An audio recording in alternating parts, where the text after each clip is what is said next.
Hi and welcome back. I'm going to make a few more cotton fire starter kind of fire lighters that I've been using on my last couple of trips. I'm planning another overnighter tomorrow, hopefully up the coast. And being up in Scotland where it rains a lot, getting kindling and dry wood to start fires can really be quite difficult. So by soaking a cotton wool ball in wax can really be an easy, quick and fairly safe way of starting a fire. I'd made these ones previously, and if you've watched me in a couple of other videos trying to light them, I've actually soaked them too long in the molten wax, and it's been soaked right the way through, so it's ended up being really hard and no real cotton to take a spark, whereas this one there's a lot more cotton. So you need that cotton to actually take the spark. So I'm going to try and make a few more just now and put a lot less wax on. Wax wise, we burn some candles, so we've got old wax. Some of it's pretty rubbish. Like, I don't know what sort of wax that is, but in fact it's got a slight smell to it, so like a perfumed candle. So rather than chucking out the end, we can utilise the wax. So this one has got loose cotton, and you really need that to be able to take the spark. And the last time I was out, it took ages for it to really sort of get a spark. So whereas if you have a decent bit of cotton,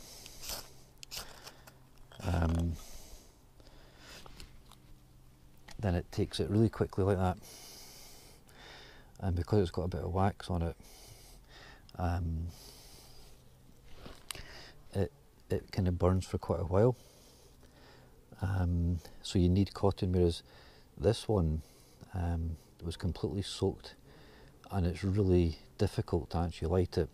So we're going to set a little fire just now and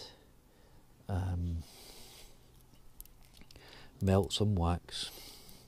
The last time I did this in one of my other videos, I did it in the hut,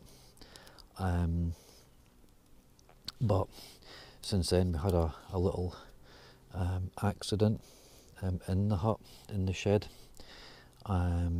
which was really a close one, and it involved paracord going alight. So it was really pretty scary in the shed. It was a real close one. Luckily there was no harm done, but the potential was there. So it was a real lesson. So we're just building it up like we do outside, small first, and then this is what we're going to melt the wax in. So it's a small tin. I'll just put it beside the fire.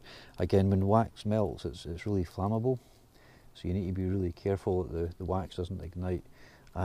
So after my last little accident, we've got pliers, we've got a big glove, So we're going to be super careful.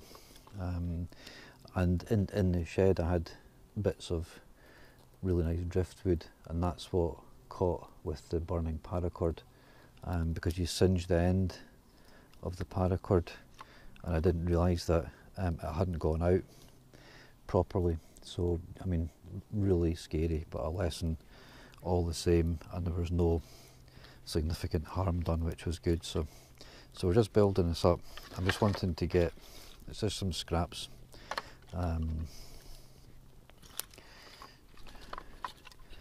wee bit of heat going, so we can melt the wax and we can make some more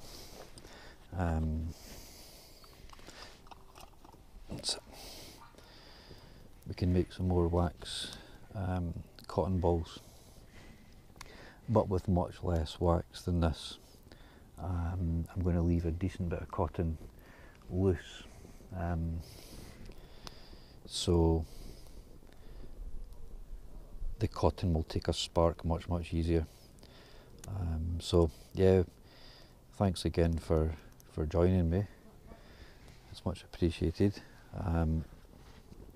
Another trip getting planned, hopefully for tomorrow, up the coast.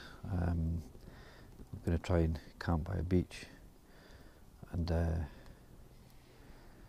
so again there's some rain due, and so you're never too sure how dry it's going to be. It's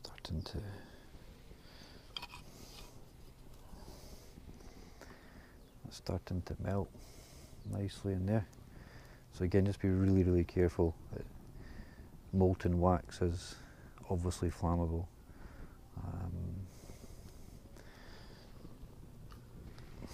Let's keep this glove on as well. That's why we've got it.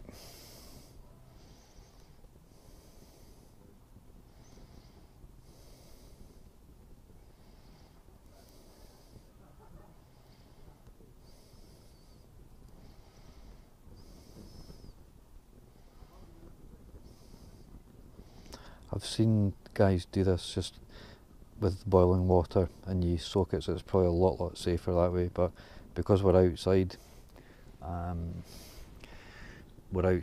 we've got my heat resistant glove on, pliers. It's a small fire, it's very controlled and safe. Access to water as well, just in case. So that's melting nicely. You have to be really careful. You don't want that to ignite.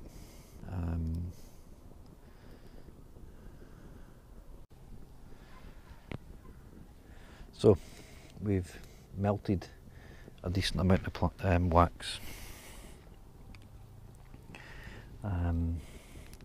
It's still kind of melting, so we took our time, nice and safe.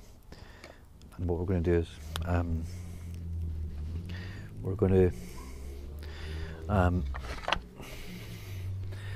put them there. We're just going to dip in half of the cotton wool ball.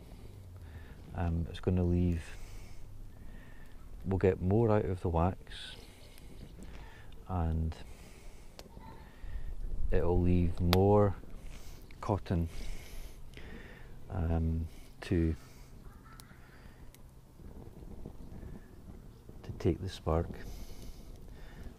because of the amount of dampness. I mean, we can find dry, you know, a lot of the guys, Haze Outdoors and Simon Bloke in the Woods, and you know, they're really expert at lighting fires, you know. But if you're in a bit of a rush and you're wanting a kind of reliable, quick way, then I've found this to be really good. So we're leaving quite a lot of the cotton unsoaked, half I would say. So that should take the spark, but you've still got cotton to and the wax that will help it to burn for a while. So that's about another, that's a good 10 or so, which will do the next few trips nicely. There's a wee bit of wax left, so some of the ones, the idea was that you do cover it completely, creating a waterproof fire starter, because obviously if the wax is right round, then it could get wet and you open it up, but I was finding them too soaked, so this one for example is rock hard and there's very little cotton, so we'll see how they go. Hopefully I'm going to get out tomorrow, all going well. We're going to cook some steak again, probably down at the beach. I've created another little sort of cooking device. I'm hopefully going to get organised. There's some good caves, and there's an opportunity for a little bit of a wild swim in the morning, depending how we get on. So thanks again for watching. Give me a like and a subscribe if you can. By all means, tell a mate. I'm really keen to kind of build the channel up, so already we're getting some good feedback and some good comments, so really appreciate your support. I'm looking forward to getting out around the coast tomorrow, up kind of Anstruther way, the East Neuk of Fife. A couple of spots up there which should be good, with Audrey. So I will sign off there. Thanks again for tuning in. We've got a good supply of fire starters, hopefully. I'm going to sit and chill by the fire, burn a couple of bits of scrap wood in the back garden just now. So nice to see you all. Hope you're all keeping well, and thanks for watching again.